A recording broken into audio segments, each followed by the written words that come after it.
Chapter 22, Idols and Icons. Are we falling, in the prevailing media environment, into a new form of idolatry? Umberto Eco, one of the few living Italian writers that are known internationally, asked that question in his weekly column in Espresso News magazine on May 20, 2004. The opportunity for his comments was offered by a single episode, but the subject has much wider implications. Extended online debate had been generated by his criticism of a historical movie.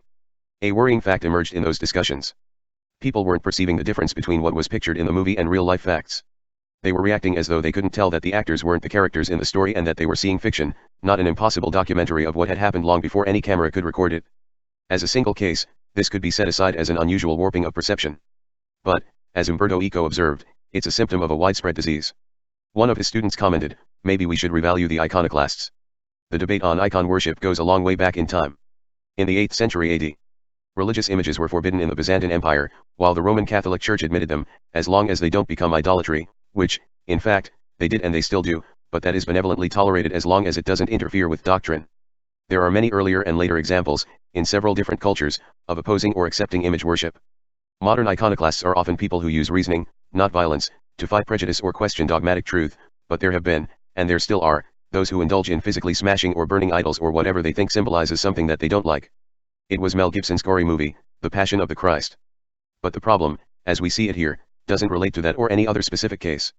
To this day, there are religions and ideologies that make extensive use of icons, or avatars, while others think they are heathen or diabolical, and so they destroy or forbid whatever they consider heretic or evil in their own beliefs, and also someone else's religious or cultural symbols, as well as unrelated works of art and architecture. This is a real problem now, as it was in history. We still see all sorts of behavior where an object, a statue, a picture, a symbol, an amulet, a talisman, is worshipped instead of what it's supposed to represent.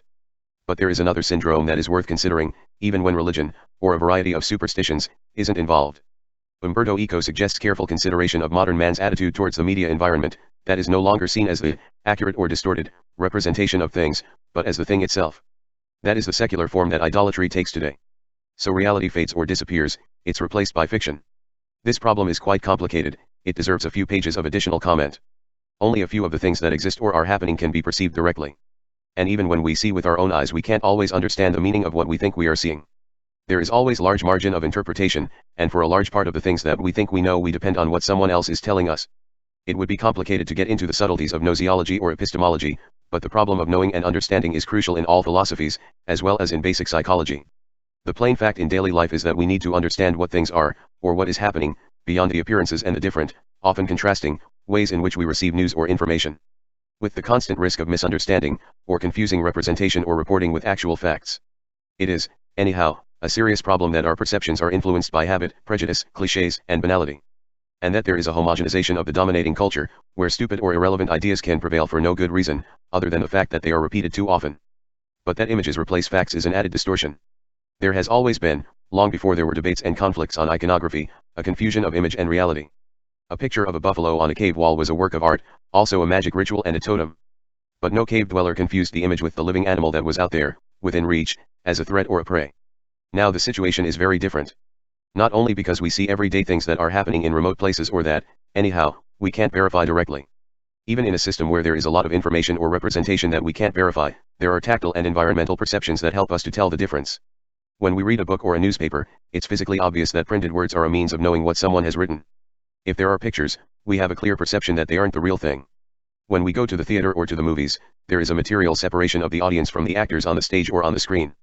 We can be strongly involved with the story, but we know that we aren't in it. 3. There was a change when we began to have audiovisual media at home. Everything seems to be close. We started, with radio, to have confusing perceptions. Soap operas were quite deliberately designed to be more like eavesdropping than Shakespearean theater. And now it's the same with television sitcoms, even worse with gossip or peep shows.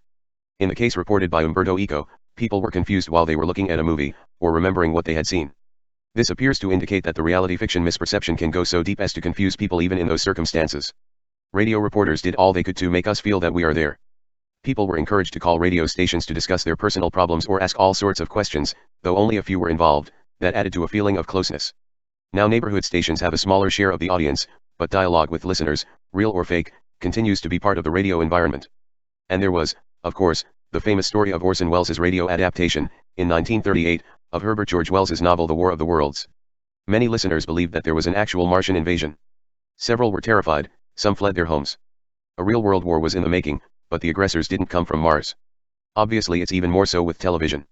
And it's gone to the extreme, or is someone going to dream up something worse, with so-called reality shows, that have nothing to do with reality? It can also happen the other way round, when something true is perceived as false. 40 years ago, in 1969, it was found that some people didn't believe that man had set foot on the moon.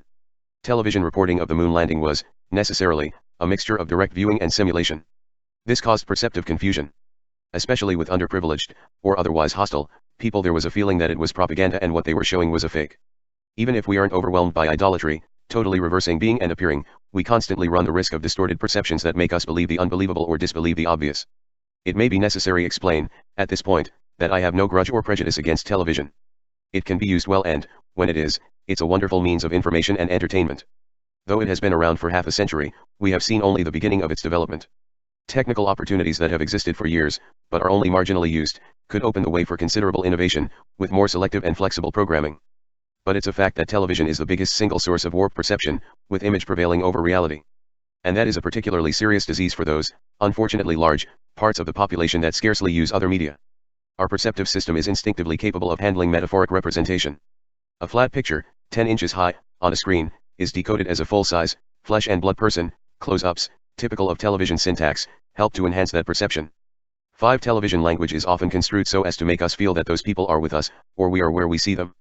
Fake interaction, with a tame or non-existent audience, is deliberately used to make us believe that ordinary people are actively involved. So we get into the habit of thinking that an artificial environment, designed for appearances in a TV studio, is the world we live in. 6. Also in reporting, the picture is warped. What happens every day, but we don't see, appears non-existent. What is seen through the lens of a camera, and edited in several ways, is perceived as true as though we were there watching with our own eyes. When we read a newspaper, we know that we aren't seeing, what we get is someone's report of what happened or of what someone else had to say about it. In television, we are confused by the notion that seeing is believing. Image becomes reality. What is on television is real, everything else doesn't exist. Dieter Hildebrandt, a German television author and presenter, said, "We believe only what we see." So, with television, we believe everything.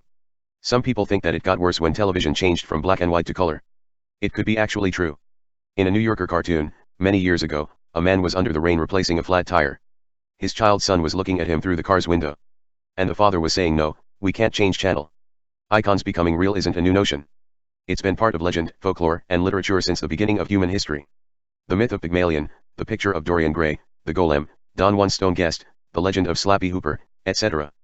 But we know that those are myths, fairy tales, or narrative fiction. 77. Our everyday familiarity with television confuses our perception to the point of making images more true than reality. And this happens also when what we think we know comes from other media, that are influenced by television and homogenized by ways of thinking that prevail even when they aren't deliberately forced by controlling power systems. The idols are conditioned by idolatry as much as their followers and fans. Not only professional television personalities, but also people who happen to become famous, lose touch with humanity. Almost everyone they meet is trying to relate to their icon, not to whatever they are as human beings. They become prisoners of their image. They feel quite comfortable in a cozy secluded cavern, visited only by other celebrities and their cronies, and they believe that it's the world where everyone else lives. There doesn't seem to be any effective treatment for the syndrome. We don't need to become iconoclasts, or iconophobes, to solve the idolatry problem. Images, when used properly, have always been useful communication tools, even when they aren't great works of art. But it would be important to train people to understand what they see, read, or hear. I was lucky enough, when I was at school, to have some good teachers, who made me learn how to see art, how to understand history, and how to doubt my own thinking as well as everything else, no matter how loudly it is proclaimed or how authoritative may appear whoever is claiming to tell the truth. But basic learning isn't enough. This is an endless process. Our mind needs daily exercise to stay as alert as it needs. A basic subject of education should be intensive training in how to read, listen, and see, how to get behind the surface of mass media as well as neighborhood gossip. A society dominated by passive, drowsy idolatry can be convenient for those who manage the idols, but a system based on ignorance and stupidity is self-destructive. See Chapter 18 on the vicious circle of stupidity. I must admit that I feel an iconoclastic temptation, not only when I am watching television, but also when I see all sorts of image manipulation in newspapers, or the internet. Even when an image, per se, isn't misleading, there can be deliberate or absent-minded confusion in the context. But obviously no form of expression is to be abolished, censored, or repressed. Misunderstandings can be due to prejudice in the mind of the viewer, or reader, as often as they can be blamed on the author. And challenging every one of those absurdities would take more time and effort than any one of us can possibly afford. What's important is to know how to tell the difference between repetitive nonsense and meaningful thinking. It's unlikely that anyone will be kind enough to teach us how. We must be obstinately self-educating and self-critical. And we should never forget that some idols may be lurking in our own mind, as we saw in chapter 13. There are also examples in movies, such as a character jumping out of the screen in Woody Allen's The Purple Rose of Cairo, 1985, or a giant Anita Ekberg materializing from a billboard in Federico Fellini's episode in Boccaccio 70, 1962, or the Marshmallow Man in Ghostbusters, 1984, and several other variations of the same idea. But these, too, are clearly dream or fiction, metaphoric symbols, that can't in any way be confused with real life. Metaphors and metamorphoses. Stories of images becoming real. And things becoming alive. In myth, folklore, and fiction. A supplement to Idols and Icons. Chapter 22 of the Power of Stupidity. In Idols and Icons, Chapter 22 of the Power of Stupidity, in a general discussion on how the representation of things can be confused with the actual things, I touched on the subject of a variety of things, such as paintings, and more so sculptures, but also all sorts of objects, coming alive or turning into people, or other beings. This is a paragraph in page 137 of the book, page 4 of the chapter online. Icons becoming real isn't a new notion. It's been part of legend, folklore and literature since the beginning of human history. The myth of Pygmalion, the picture of Dorian Gray, the golem, Don Juan's stone guest, the legend of Slappy Hooper, etc. But we know that those are myths, fairy tales or narrative fiction. And I added a footnote. There are also examples in movies, such as a character jumping out of the screen in Woody Allen's The Purple Rose of Cairo, 1985, or a giant Anita Ekberg materializing from a billboard in Federico Fellini's episode in Boccaccio 70, 1962, or the Marshmallow Man in Ghostbusters, 1984, and several other variations of the same idea. But these, too, are clearly dream or fiction, metaphoric symbols, that can't in any way be confused with real life. While I was writing that chapter, I was searching around for other examples. But I realized that adding too many in the book would have made that part unnecessarily long, and distracting from the main subject. So I told readers that I would put some of those findings in a supplement online, and I told them where they could find it. Here I am keeping my promise, as a matter of curiosity. These are, I think, interesting stories, though they don't really add any depth to what is said in the book about idols and icons. Of course there are many more. But here are a few that, I think, can be food for thought. It isn't surprising that there are lots of stories about toys coming alive, more often than not in alarming or mischievous ways. Dolls and other toys are supposed to be metaphors of human beings, or pets, or other animals, or something in between, and obviously are used as such by children, and also by grown-ups. Of course not only in voodoo, but also in other religions, rituals, or spells, dolls and other toy-like objects have a variety of magic or otherwise mysterious power. When we find a doll in some prehistoric dig, it's hard to tell if it was a toy, an object of religious worship, or some sort of magic tool. It's quite possible that it could be a combination of all three. But these, while they are often metaphors, aren't necessarily metamorphoses. One pretty obvious example of a live toy may be worth quoting: Pinocchio. A talking, feeling, and thinking log of wood that becomes a puppet behaving like a real child, and turning into one at the end of the story. The character is world famous, especially for his nose becoming long when he tells a lie. Though not everyone has read the remarkably good book by Carlo Collodi, a pseudonym of Carlo Lorenzini, that was published in 1883. Most people are familiar with Pinocchio's appearance in a Disney movie or in wooden toys, but this is what he looked like in an early book illustration. A less-known character, quite popular in Italy a couple of generations ago, but now almost forgotten, is Pier Cloruro de Lambica. A cartoon in what was then the most popular children's magazine, Corriere dei Piccoli, by Giovanni Manca, starting in 1930. The series lasted for many years. It was collected in a book in 1972. Professor Lambica had invented a concoction called arsevernice that made people come alive out of paintings. And by doing so he got himself into all sorts of funny trouble. In one case he did it, by mistake, with a portrait of himself, and had a hard time with his clone before he found a way of sending him back to being just a picture. We can go far back in time to find that there are many metamorphoses in Greek mythology, as in other traditions, fables and folklore. One example of things becoming people is in the tale of Jason and the Argonauts. Awesome warriors sprung up from the teeth of a dragon, after they were planted in the ground by Cadmos. Of course there are many such stories in legend and fiction. As in the case of talking and moving trees in Tolkien's Lord of the Rings, eventually a whole forest becoming an army to join Gandalf's forces in a crucial battle. In The Hobbit there are stone giants, emerging in a storm and casting huge boulders as part of a bizarre game. Scarecrows become people, or behave as such. A friendly and gentle one in The Wizard of Oz. But more often they are scary. One of many examples is Edith Nesbit's nightmarish book The Enchanted Castle, 1907, with horrible and fearsome ugly wugglies, stuffed caricatures and scarecrows, coming to life. As well as mythical gods, goddesses, and Olympians. The same sort of thing happens in several movies, including, on a lighter tone, Sean Levy's Night at the Museum, 2006, based on the 1993 children's book by Melanchthon, where an Egyptian artifact magically brings to life, at night, the exhibits in New York City's American Museum of Natural History. A sequel was at the Smithsonian. There are two examples of this kind in one movie, Ghostbusters 2, 1989. Vigo the Carpathian is a 17th century tyrant, trapped within a painting in a New York art gallery and emerging as a vicious demon. And there is also the Statue of Liberty coming alive. Mirrors do all sorts of things in all sorts of ways. Such as Queen Grimald's talking mirror on the wall in Snow White. But also in many other tales and stories. And of course there is Alice walking through the looking glass to find places where things behave as people.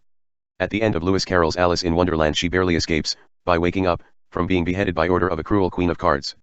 In Through the Looking Glass she is told about a bewildering environment by the Red Queen of Chess. See Stupidity and Haste, Chapter 16 of The Power of Stupidity, about it takes all the running you can do to keep in the same place, and the Red Queen effect as an evolutionary principle. Of course there are many examples of things coming alive in stories about magic. Such as, in Harry Potter, the battle where the armor pieces in Hogwarts get animated into knights. Things can turn into deities as well as people. Ganesha, according to an Indian legend, was created from sandal paste applied on Parvati's arms, and subsequently animated by her. The elephant head came later. In other parts of Indian lore there are asuras, demons, being formed out of sweat, and Haka, from the sweat dripping off Parvati's brow when Shiva came behind her and closed her eyes with his hands. A demon called Raktabija had the boon that every drop of his blood that had touched the ground became one of his clones, so that Kali finally killed him by catching his blood in a bowl and drinking it. There is the Narasimha avatar from Hindu tradition, where a man-lion emerges out of a pillar. There are a number of local traditions, in India and elsewhere, about carved statues in temples coming to life, Yalis, chimera-like creatures, and all sorts of other human, non-human or semi-human beings. There is a story in the Panchatantra about 5 students who each possess special powers. They come across the bones of a dead tiger and, using all their powers, bring it to life. 4 of the students apparently smart and 1 not so smart. The not so smart climbed a tree while the smarties brought the tiger back to life, and so he lived to tell the tale. It could take a whole book to tell all the stories of things coming to life in Indian folklore, and in many others, including some of the 1001 tales in Arabian Nights. Do flying carpets come alive? In a way, they do, especially when they have their own idea of where they are going. And so it can be, sometimes, with witches riding brooms. There are many such examples also in Indian fiction, as well as in other cultures. One, for instance, is in Girish Karnad's play Nagamandala, 1997, where the prologue is a conversation between flames, which, once they have been blown off the dark, gather in a ruined temple to gossip about the village. And they encounter a woman, who claims to be a story that has killed the woman who refused to tell it, and jumped out of her and came to the temple to be told.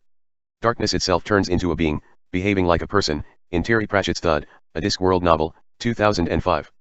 There are other examples in the Discworld series, including golems that behave like robots, though they are not mechanical, they are generated from clay. In a variety of things coming alive in science fiction or fantasy, there are some new developments of the traditional sculpture to human metamorphosis. In the Blink episode, 2007, of the Doctor Who BBC series, statues of weeping angels are quantum locked, they move extremely fast, but only when one isn't looking. Blink. There is an abundance of such stories in Japanese folklore. One of the best known is the 6 stone Jizos, Bodhisattva statues. A poor straw hat maker on his way home from market uses his leftover hats to protect the statues from the snow, but he is short one so he uses his own headscarf for the last one. He gets home and tells his wife that he didn't sell enough hats to buy food, when there is a sound at the door. The 6 stone Jizos have come to give him the food offerings given to the Jizos. There are stone giants in all sorts of cultures around the world. Real statues, not only in Easter Island, with a variety of religious or magic properties, or characters in tales. One of several examples is the Scunibundi Iroquois legend, where the stone giant isn't killed, but cunningly scared away. There are often similarities in stories from apparently unrelated cultures. This one sounds like David and Goliath, combined with Ulysses and the Cyclop. Though it doesn't quite fit in the stone coming alive genre, among the Luo in western Kenya there is the story of Luanda Midgiri, who was a warrior made of stone. He was able to help his tribe defeat all the Nandi and the Langi tribes, as he was impossible to kill in battle. But the Langi sent a beautiful woman undercover to seduce Luanda Midgiri, who eventually told her he had but one weakness, his shadow, which wasn't made of stone, and because of that he always went to battle at night. So the Langi got to know the secret and challenged him during daylight. Proud as he was, Luanda Midgiri couldn't resist going to battle, where the Langi stabbed his shadow and killed him. Another case of cross-cultural similarity. This isn't very different from Samson and Delilah. In a large variety of traditions or cults, sculptured or painted guardians are often placed where they are supposed to protect a building or an area. They aren't always supposed to come to life, to fight or scare away unwanted visitors, but of course that is frequently imagined. Even where and when iconoclasts forbid idols and avatars, or for other reasons human-like icons are not used, all sorts of symbolic representations can be expected to have a magic, or otherwise active, role. And, whatever they are or represent, it easily happens that they are supposed to come alive. Gargoyles don't necessarily cause nightmares or become alive in dreams or legends. But it's quite clear that they are meant to be scary. Just as other beings in stone or paint are there to be comforting and reassuring. Pictures and statuettes in ancient Egyptian tombs were supposed to become, or be, alive in the afterworld, helping the deceased in the transition. There was also a self-playing chess-like game, apparently for entertainment while waiting for judgment or another step in the process. Gigantic statues above ground weren't necessarily expected to come alive, but definitely intended to subdue the people and scare away unwanted visitors. And the Sphinx was supposed to be alive enough to be able to play with riddles. We can go back to Greek mythology to find another example, one of the most elaborate in any tradition. Pandora, the first woman, made from mud and water, not from anyone's rib. She of many gifts, because Hephaestus gave her life and voice, Athena made her able to weave and sew the graces, and Pytho dressed her and gave her jewelry. Hermes, instructed by Zeus, gave her good speech and a treacherous mind, and he added, separately, a dangerous gift, that nobody was supposed to open. It was a vase, maybe a jar, anyhow not a box. I am sure that with more digging many other examples could be found. But I hope these are enough to show how many differences, and, at the same time, similarities, there are in tradition, myth, fables, and old or new fiction. Do these examples, in the context of a book on the power of stupidity, imply that there is something inherently stupid in metaphors, metamorphoses, or things coming alive in fiction or folklore? Not at all. As explained in chapter 22, and in other parts of the book, imagination, fantasy, narrative, and poetry are as important in human culture as the understanding of hard facts, on the uncertain assumption that we can actually know what the facts are and how they should be understood. These are 2 paragraphs in chapter 24. We can dream, asleep or awake, of riding a griffin or floating above the clouds on a flying carpet. But when we wake up, or after some relaxing daydreaming, we must get back to a world where, if we want to fly, we need an airplane, or, at least, a parachute. We can study and enjoy an old myth or legend, discovering its meanings and values, often deep and fascinating, without literally accepting the reality of the story. We can heed the warnings of Hamlet's father without believing in ghosts. Stories, fables, apologues, fiction and fantasies can stimulate our mind and nourish our imagination. Even when they appear to be children's tales, they can provide wisdom, entertainment, or food for thought also for grown-ups. As long as we don't confuse them with reality. This relates also to chapter 14, stupidity and fear. Many stories are dark, nightmarish, cruel, and fearsome. Many people are quaintly attracted by horror. There can be all sorts of psychological explanations of how this relates to subconscious uneasiness. In some ways, scary stories can be useful, if they bring up to conscience fears that can be more harmful by being buried in dark, undetected depths. But induced or manipulated fears can be very dangerous when used by power to keep us in obedience, or by all sorts of fearmongers to exploit our credulity and anxiety. See chapter 24. Anyhow, it's better to be aware of what we are doing, or what is being done to us. This is the beginning of chapter 14. The bravest people in the world teach us that it's healthy and useful to be afraid. Believing that there is nothing to be feared isn't courageous, it's stupid. When fear is awareness of dangers and risks, it's a form of intelligence. Of course, this is not the sort of fear that can be an ally and an accomplice of stupidity. But there are widespread types of fear that have nothing to do with a real understanding of what can be dangerous or unsafe. People can be afraid of being, of thinking, of understanding, of knowing. Fear of knowledge is a nasty form of ignorance. And these are 2 other paragraphs in the same chapter. Just as it's stupid to think that we are immune from stupidity, and ignorant to think that we know everything, courage isn't the delusion of never being afraid. Even the most reasonable and well-balanced person has some hidden and unjustified fears, some areas of insecurity, and those weaknesses are more harmful when we aren't aware of their presence. It's impossible to eliminate fear. But we can be aware of it, control it, limit its damages. Understanding our fears, and those of other people, is a way of being less stupid. Above all, we should not be afraid of fear. This is often easier than it seems. So let's use all possible tools, including scary tales and fantasies, not to increase our fears, but to understand them better. It may not make us more comfortable, but it can help to reduce the power of stupidity. It would be long to make a list here of several people around the world who kindly had some fun helping me with this search. Let me just say thank you to all. And I shall be grateful to any readers who may come up with other useful examples. The Power of Stupidity by Giancarlo Liveraghi.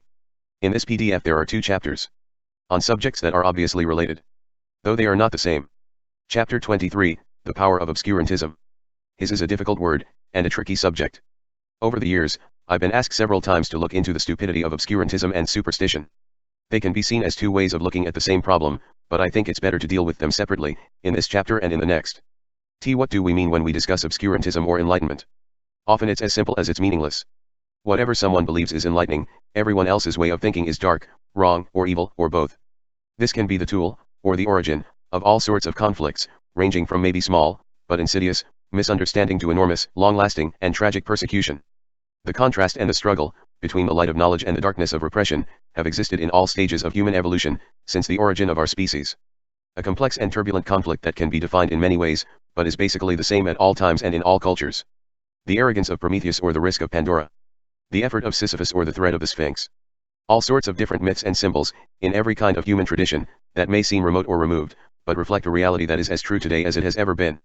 With a crucial difference, the boundaries of knowledge have expanded so far, and so recently, that we are confused and bewildered. We seek certainty and we can't find it. This is now, as it has always been, a treacherous opportunity for whoever wants to gain power and control by saying, "Don't worry, let me do the thinking, just do as you are told and believe in what I am telling you." An analysis of how these conflicts are rooted in many different cultures would be quite interesting, but obviously it goes far beyond what could be summarized in this chapter. Let's just say that the problem has always been there, and awareness is perceivable in folklore, tradition, and common sense, as well as in the thinking of the best philosophers of all time. This isn't about religion, or any other faith. In one way or another, we all believe in something that can't be thoroughly verified by fact or experiment. Faith, by its own nature, is beyond discussion or doubt. Every person has a right to believe in whatever he or she finds suitable, even to worship Ras Tafari. There is a hideous problem when and where some form of organized belief is enforced, by physical violence, including weapons, wars, and murder, by persecution of heathens or heretics, as is still happening in many parts of the world, or by less blatantly brutal, but equally oppressive, means. Such as habit, custom, manner, ritual, behavior, social standards, and fear. This isn't only the case of dogmatic religions or ideologies, that don't accept any disagreement and aggressively repress dissent or doubt. It isn't practiced only by ecclesial hierarchies, oppressive sects, or restrictive affiliations. There is a thread in all human cultures and at all times, still widespread even where it is less obvious, of obscure thought and practice that reduces people into blind obedience and mental slavery, obliterates freedom of thought and doesn't tolerate criticism. We could look at this in many different environments, in apparently different ways, but let's pick one, with which we are more familiar in Western cultures. The evolution in Europe from the late Middle Age to where we are today. Of course we can't reduce a complex and turbulent millennium to simplistically define Dark Ages. But it's a fact that for several centuries Europe was plunged into an appalling depth of poverty, violence, ignorance, and repression, while thinking was imprisoned by dogma and ipse dixit or hidden in the secrets of esoteric fraternities. There was a crucial change that started much earlier than 1492. Two vernacular, non-Latin written literature started in the 11th century and expanded in the 12th. At the same time there was the development of universities, as well as a wider rediscovery of classic, Greek and Latin, culture. It was the beginning of the deep change that reached full bloom in the 15th century. We know it as humanism and it's quite appropriately called the Renaissance. A unique, extraordinary development not only in art, science, and philosophy, but also in social change and in the practice of organized craftsmanship. Arts and crafts is a very interesting definition that is worth bringing back to its best potential in the 21st century. 3. The new evolution of manufacturing industry, though not yet using thermal energy, started in the 14th century. 4. Then there were new printing technologies, demanded by cultural development as much as they were made possible by technical resources, and oceanic sailing that opened new routes to remote places, for trade and war, conquest and piracy, but also for culture and knowledge. That religion actually exists.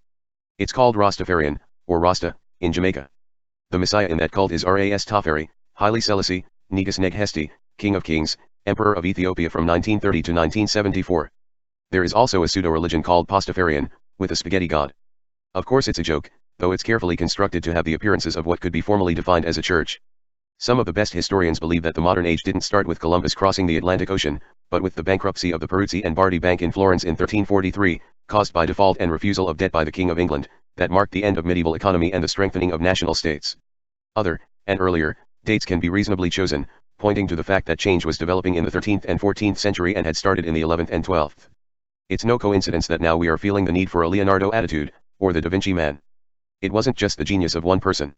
There is a strongly felt, though scarcely fulfilled, need for a rediscovery of a deep blend of art and science, beauty and functionality, technique and philosophy, harmony and knowledge, that wasn't only the special talent of one encyclopedic mind, but the shared culture of the environment in which he lived. There were advanced technical and engineering developments, used mostly for scientific and military purposes, in the classic Greek-Latin environment, especially in the Hellenistic period, including the use of heat engines, though scarcely applied to industrial process.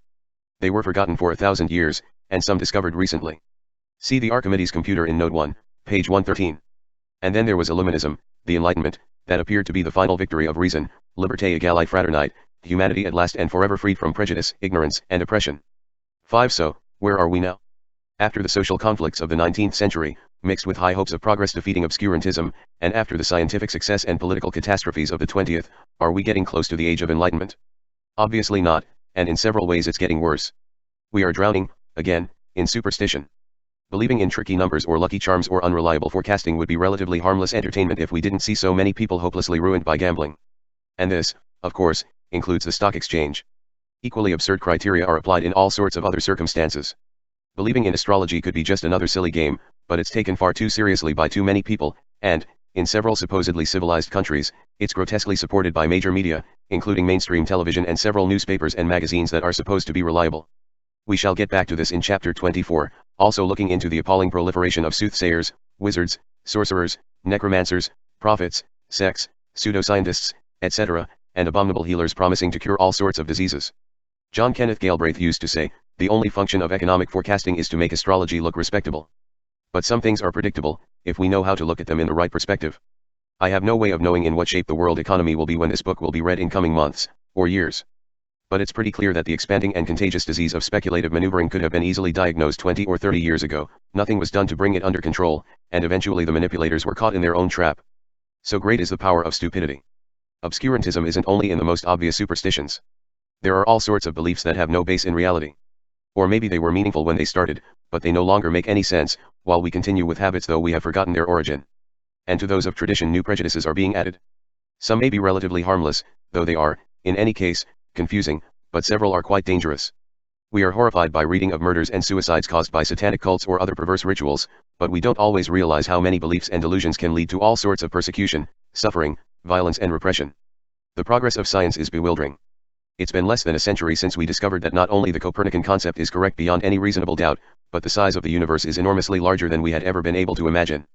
Our attitude, in spite of all evidence, remains Ptolemaic.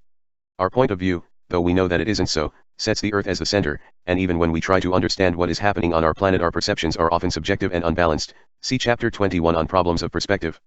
There is endless probing into the nature of matter and energy, the structure and origin of life, leading to discoveries and hypotheses that are fascinating, but also unfamiliar and puzzling. Science cannot, and must not, try to offer any final and absolute certainty.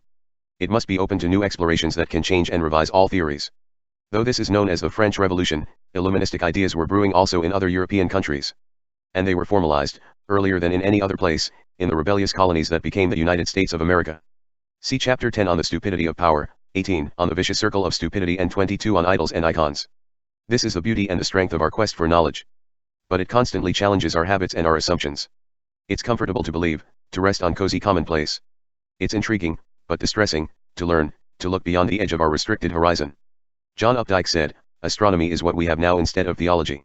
The terrors are less, but the comforts are nil. It is so in all developments of science. The ever-expanding explorations are fascinating, but also discomforting. The more we learn, the less we are sure. It's a temptation to seek shelter in conventional, reassuring notions, and so fall prey to intentional deceits or absurd fantasies. 7. We can have doubts about some parts of Darwin's theory, as it was originally defined, because knowledge has evolved since his first studies 150 years ago. But there is obstinate spreading of quaint retrograde beliefs that, in spite of overwhelming evidence, deny the basic concept of evolution. With very worrying cultural, social, and political consequences. We are educated, in those parts of the world where there is a decent level of education, to believe that we have overcome racism. But there is a continuing proliferation, with all sorts of disguises, of ways of thinking and behaving that are based on the notion that some sorts of people are superior, and other inferior. There are, as awful today as they have ever been, situations of genocide, with the extermination of whoever is perceived as different.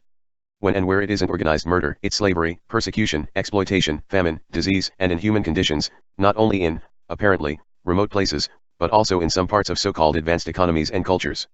That isn't only cruel and horrible. It's also very stupid. Witch hunts aren't extinct. Though we no longer see people burning at the stake, with applauding audiences, in the cities of Europe, and torture is, apparently, prohibited, as a tool for saving souls or extorting information, we still see persecution and demonization of attitudes or behaviors that are disliked by established power, by a domineering oligarchy or by some aggressive faction that wants to impose its absurd, and often delirious, worldview. It's a widespread habit to believe what fits our mental grooves, our prejudice and bias, the conventional attitudes of our environment, or the bizarre manias of the information system in which we are entangled. And we also tend to not perceive, or to refuse as false or irrelevant, whatever appears to be disturbing because it doesn't fit the pattern of preconceived banalities or narrow-minded cultural myopia. Real progress, of a single person, an organization, or mankind as a whole, is based on always doubting apparent certainties, always having an inexhaustible desire to learn, to evolve, to improve. We can learn something new, or understand something better, every day. But are we seeing, and listening, as well as we should? How often can we tell which tiny piece is the key to the solution of a big puzzle? Scientific progress is extraordinary, but unfortunately it doesn't help us as much as we may wish, because it's fragmented into many restricted sectors, unable to find those broader syntheses that could nourish not only an evolution of our knowledge and understanding, but also an enrichment of our daily humanity. But science, when it's free, has an advantage. It can never be satisfied with any of its achievements, it can't rest on its laurels, it must always explore new horizons and new perspectives, ceaselessly reconsidering every hypothesis, theory, method, system, or cognitive process. Fear is often a source of ignorance and stupidity. Because we run away from uncomfortable facts or knowledge. Or because we are manipulated by power, that often uses fear to scare people into obedience. See Chapter 14. There is a problem. It's difficult and complex. There is no sharply defined separation between knowledge and prejudice, light and darkness. There are obscurantisms in the most free and open cultures, as there can be surprising bits of wisdom and depth where we expect to find only ignorance and superstition. There are scientific and philosophical establishments that are supposed to be dedicated to the search of knowledge, while they are entrenched in the arrogant, myopic protection of cultural privilege. Or they are conditioned by power interests, economic, political, or academic. Enlightenment and obscurantism aren't neatly divided worlds. We don't have two opposed and disciplined armies with uniforms and flags to make it clear who stands for what. They constantly mix in a tortuous, devious, contaminated, turbulent and ever-changing environment, where it's hard to tell the paths to clarity from the labyrinths of obscurity, the real quest for knowledge from the disguises of prejudice. There is also a creeping notion that knowledge is not to be shared. It is true, of course, that specialized competence or dangerous tools need to be handled only by people who have the appropriate expertise and responsibility. But that notion is still today, as it was in primitive human societies, extended by all sorts of power-mongering, with self-appointed elites putting the rest of us to sleep with manipulated and confusing lullabies, or scaring us into obedience. Are we sinking in the quicksands of renewed and growing obscurantism? There are many symptoms of that disease. Some are extremely dramatic. Others may seem relatively harmless but combine into an insidious cocktail of obnubilation that is the feeding ground for dangerous cultural infection. We could be nostalgic about the times in our history when enlightenment was riding high, promising freedom and knowledge for all, affirming the inalienable right of all human beings to life, liberty, and the pursuit of happiness. And rightly so. That the path to those ideals isn't easy or smooth is no good reason to stop trying. But it isn't as simple as it sounds. At all times there has been, as there is now, a mixture of light and darkness. There never was such a luminous state of conscience as it may appear in hindsight, when we focus on the brightest ways of thinking, because those can inspire us now, as they did then, to look for a way ahead. The lessons of history are always useful, but it isn't easy to understand the complex and turbulent situation in which we are now. Many things have changed. In some there is real progress, with important results. But, if we fall into the delusion of assuming that we are advanced and aware, we lose the perception of our limitations. Complacency hinders the desire to learn, to discover, to improve. If we realize how many things in today's world are obscure, and we try every day to understand something a bit better, we don't only push back the edge of the expanding power of obscurantism. We also enrich our humanity.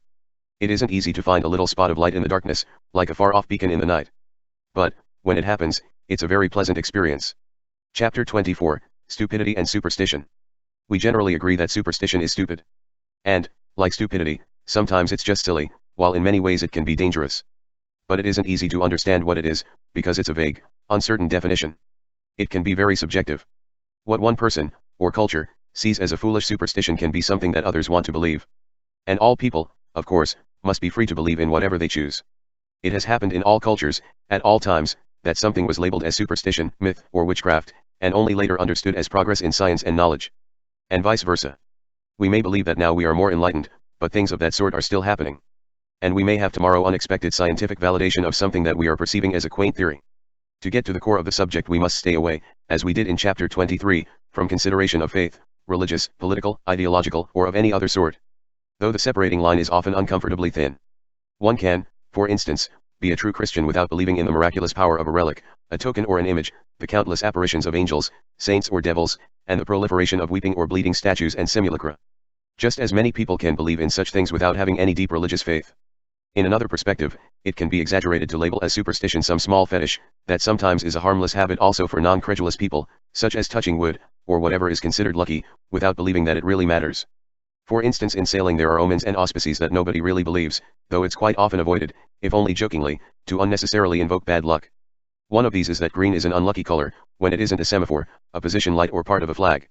One of many episodes that could be quoted was in the preliminary races of the 2000 America's Cup. One of the strongest teams decided to defy the legend by hoisting green spinnakers. The tearing of many of those sails was one of the reasons why it didn't win. Was that because of the untested chemistry of some rarely used dye? Or a mistake by a sailmaker that was uneasy with the color? Or poor coordination in a crew made nervous by the ill-omened green? It's hard to tell. But I must admit that I wouldn't feel very comfortable at sea on a boat with green sails. 8 We can all, occasionally and jokingly, treat as omen prevention what is simply common sense, being prepared for unexpected problems. As in the case of Murphy's Law, see Chapter 4. We can draw the line, where we feel it's most appropriate, between gullibility and belief, or between perverse credulities and harmless habits, such as wearing or carrying a small lucky charm. 9. In between, though it isn't easy to define its boundaries, lies the insidious power of superstition.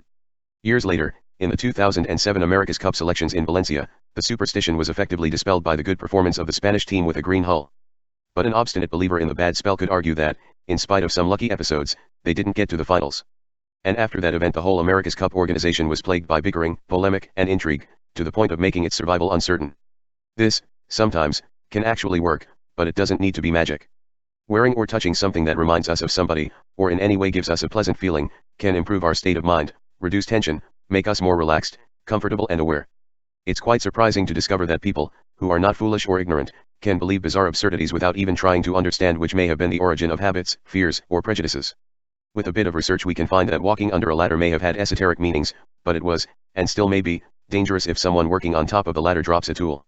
The fear of black cats may have been originated by associating them with witchcraft, but something dark moving unexpectedly in the night could scare a horse. In the 17th or 18th century, when the idea was born that we should never put a hat on a bed, it wasn't healthy to place, where people slept, a container of dirt, ointments, and lice that proliferated in wigs and headwear. Mirrors were rare and traditionally associated with magic. The problem was also that replacing a broken mirror was quite expensive and could take a long time, though not 7 years. A list of examples could be very long. Some superstitions relate somehow to potential real problems, most are based only on old beliefs and fears that now are forgotten, but the habits are still followed without knowing why.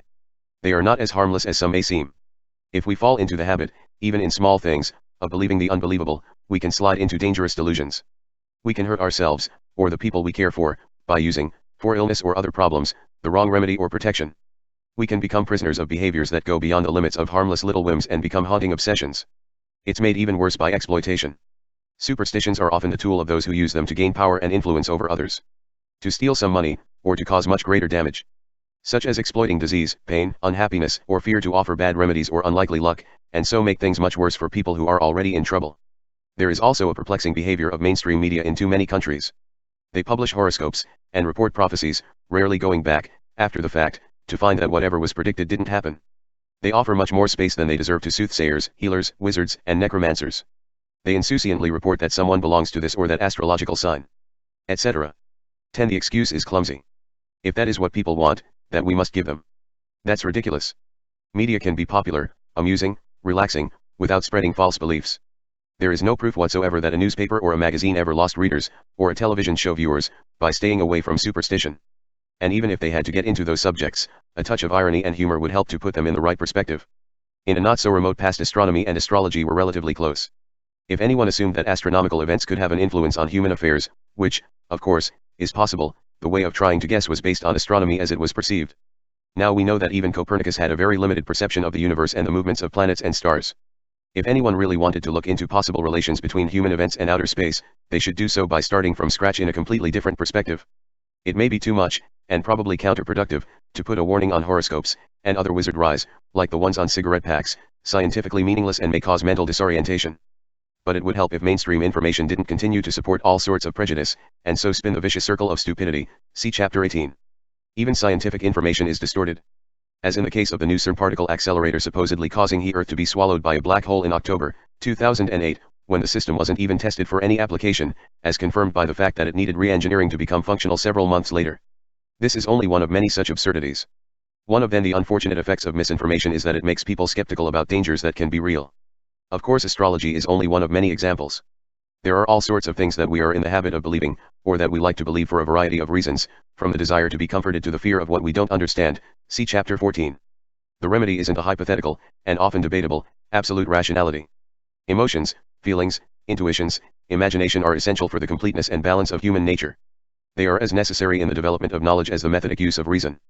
But we can pleasantly read a fairy tale without fearing that we will be devoured by an ogre or hoping that we can be helped out of trouble by a whim of a benevolent genie. We can dream, asleep or awake, of riding a griffin or floating above the clouds on a flying carpet. But when we wake up, or maybe after some relaxing daydreaming, we must get back to a world where, if we want to fly, we need an airplane, or, at least, a parachute. We can study and enjoy an old myth or legend, discovering its meanings and values, often deep and fascinating, without literally accepting the reality of the story. We can heed the warnings of Hamlet's father without believing in ghosts.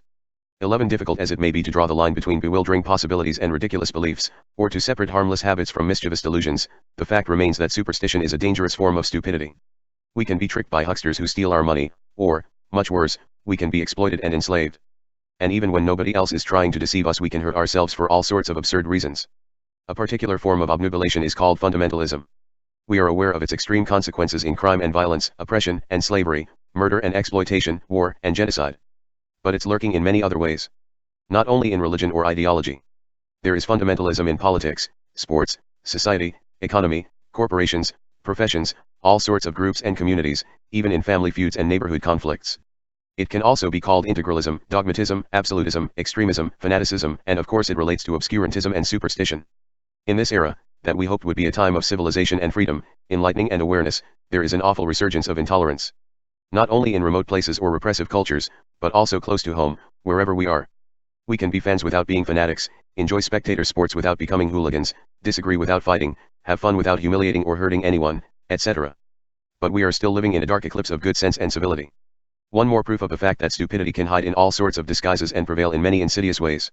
Chapter 25, Is Stupidity Growing? That can be a silly question. And there are some silly answers. I don't know who started spreading the idea that the sum of intelligence on the planet is a constant, while the population is growing, but the fact is that it's being repeated here and there. And, quite surprisingly, it isn't meant to be just a joke. It has also become a dogma of self-appointed groups of, so they say, super intelligent people. While we can reasonably assume, though we have no way of proving it as a fact, that the percentage of stupidity is a constant, as discussed in chapters 1, 7, 9, 10, and 11, it is nonsensical, as well as grossly arrogant, to believe or suggest that a small, and proportionally decreasing, number of people has a monopoly of intelligence, and everyone else is stupid. This peculiar way of thinking has not, so far, become the tool of a dominating oligarchy, but it's a widespread habit of people in power to assume, or pretend, that they have some sort of superior intelligence, and it's even worse when the rest of the people are lulled into believing that it might be true.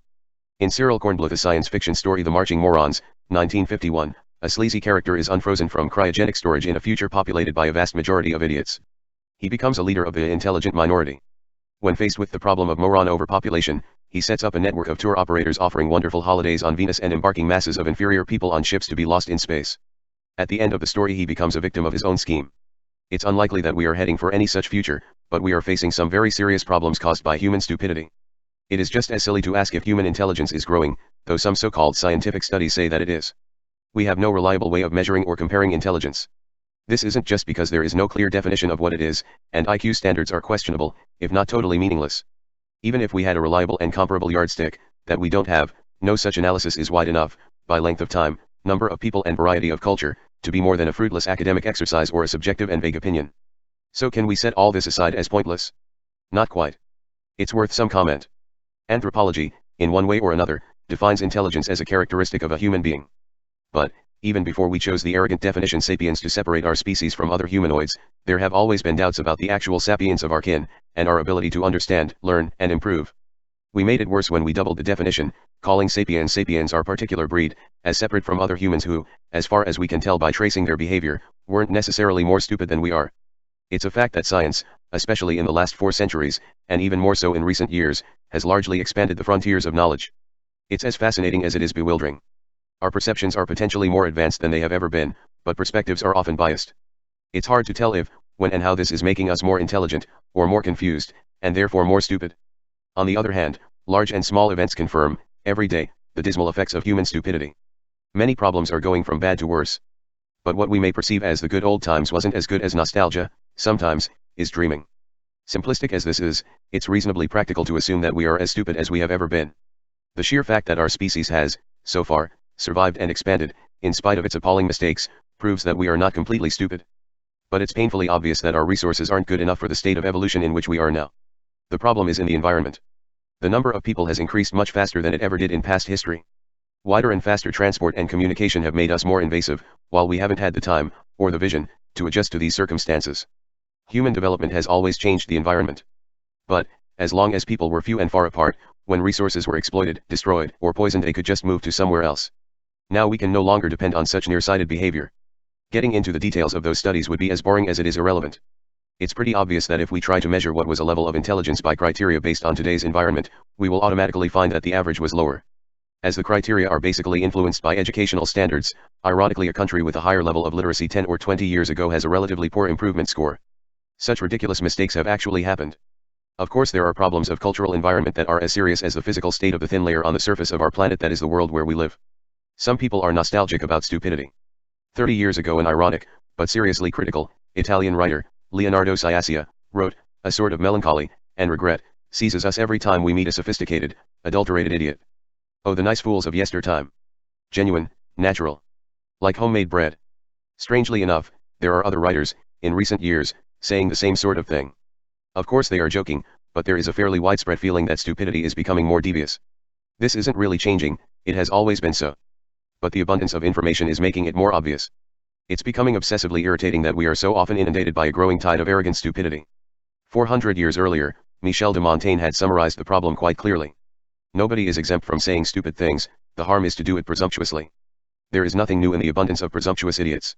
We are just more often aware of their presence, and the results of what they are doing, not only saying.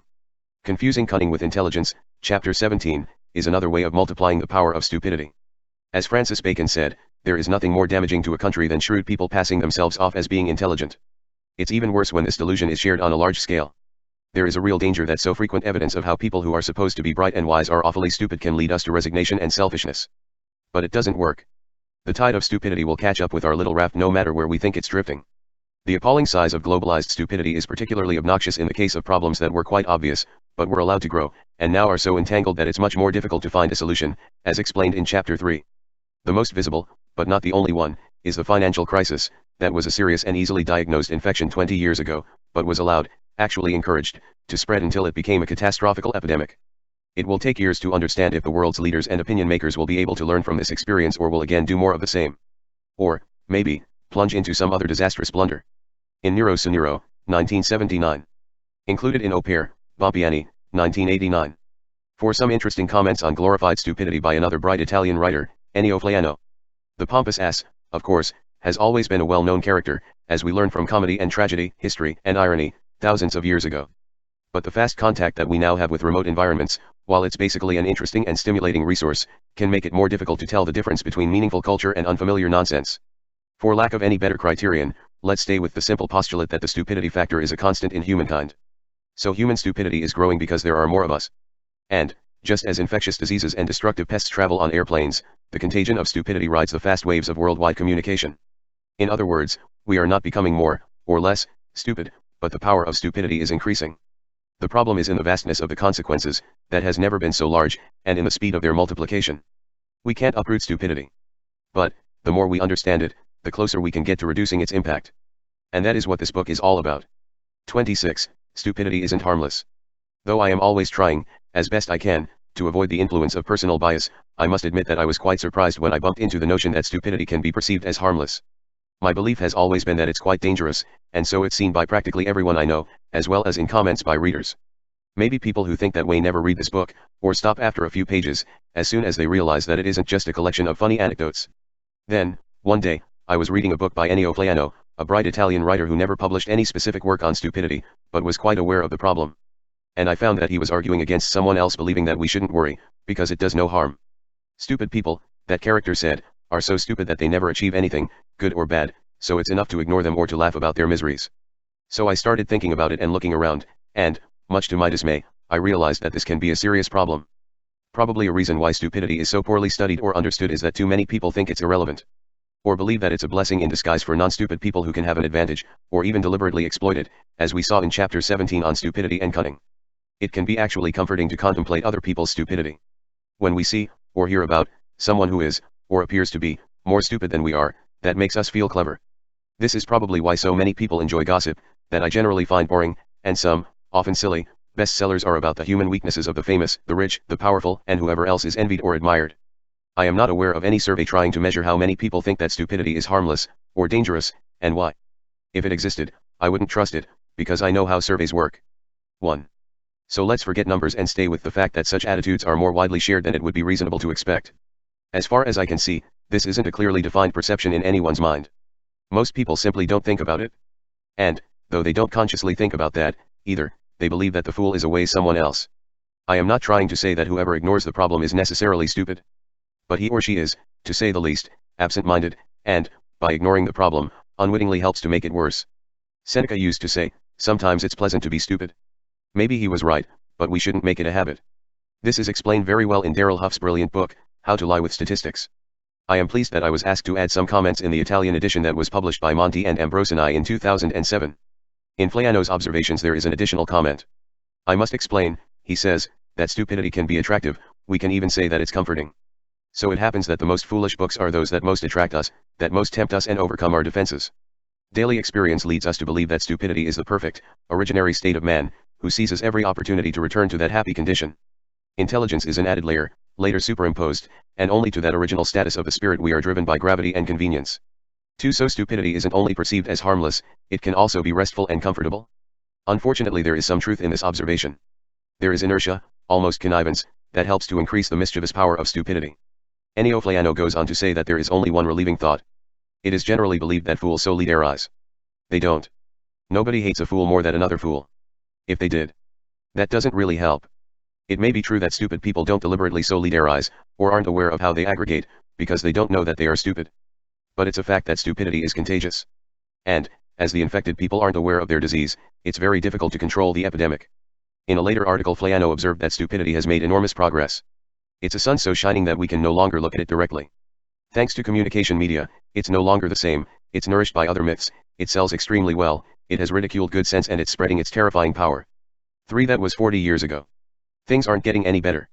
I don't think that power systems, and especially the selfish aristocracies of communication, are fully aware of how much they are doing to spread stupidity, and, at the same time, to make it seem harmless.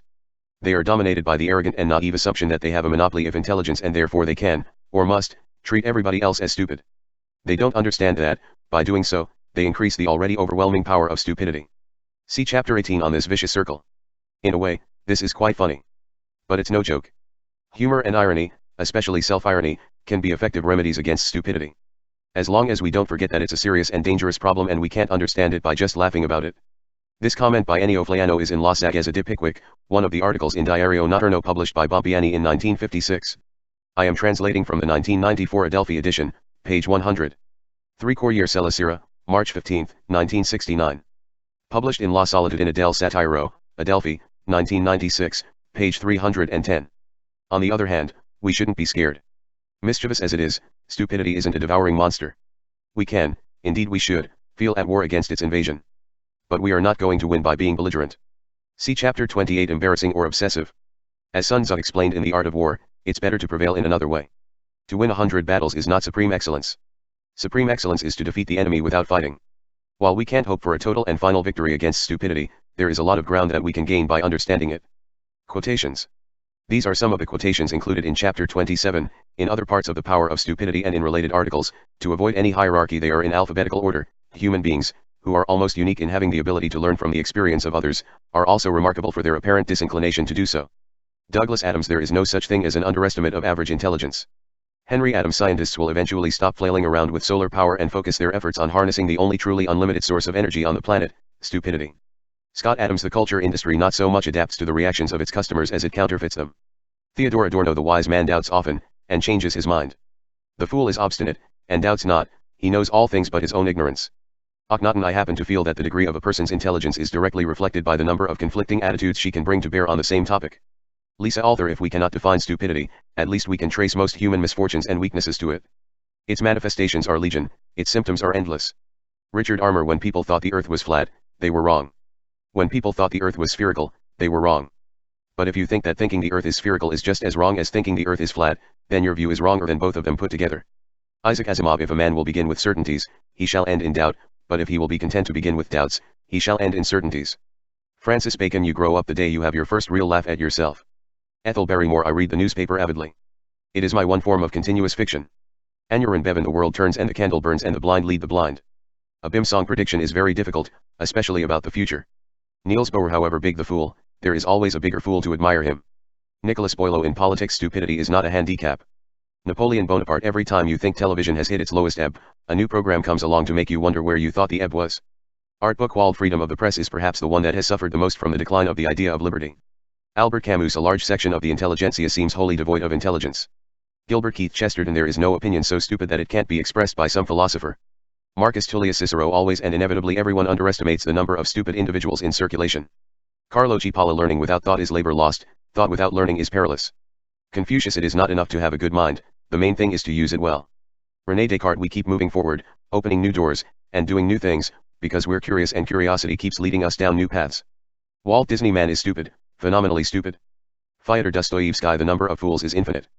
The Ecclesiastes: two things are infinite, the universe and human stupidity. I'm not sure about the universe.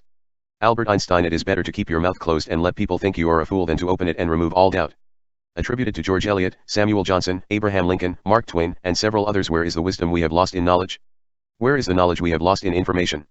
Thomas Eliot: the stupidity of men always invites the insolence of power. Ralph Waldo Emerson: stupidity has made enormous progress. It's a sun so shining that we can no longer look at it directly. Thanks to communication media, it's no longer the same, it's nourished by other myths, it sells extremely well, it has ridiculed good sense and it's spreading its terrifying power. Ennio Flaiano: to be stupid, selfish, and have good health are three requirements for happiness, though if stupidity is lacking, all is lost. Gustave Flaubert: put your trust in simple sentences and simple arithmetic.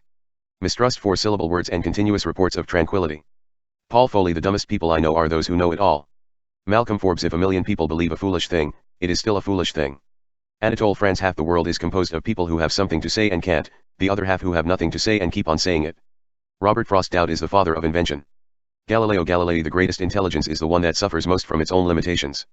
André Gide: maybe violent wickedness can be decapitated, but stupidity has too many heads. André Glucksmann: there is nothing worse than aggressive stupidity.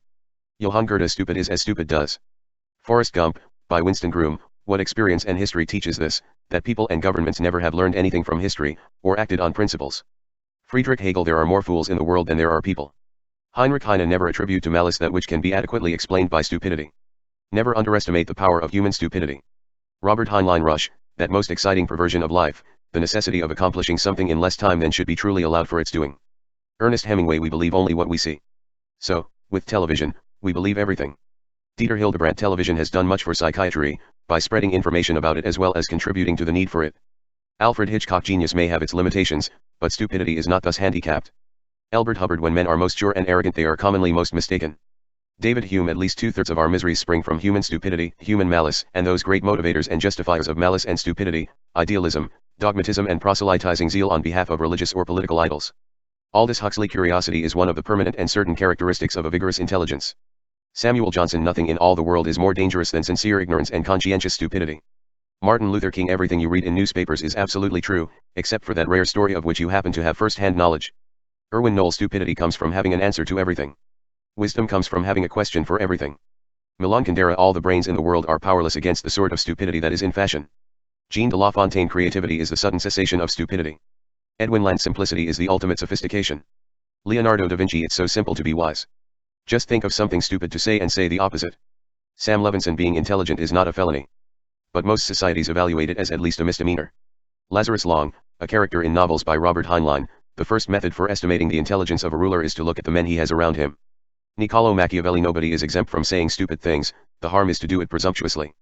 Michel de Montaigne: stupidity is active in every direction, and can dress up in all the clothes of truth.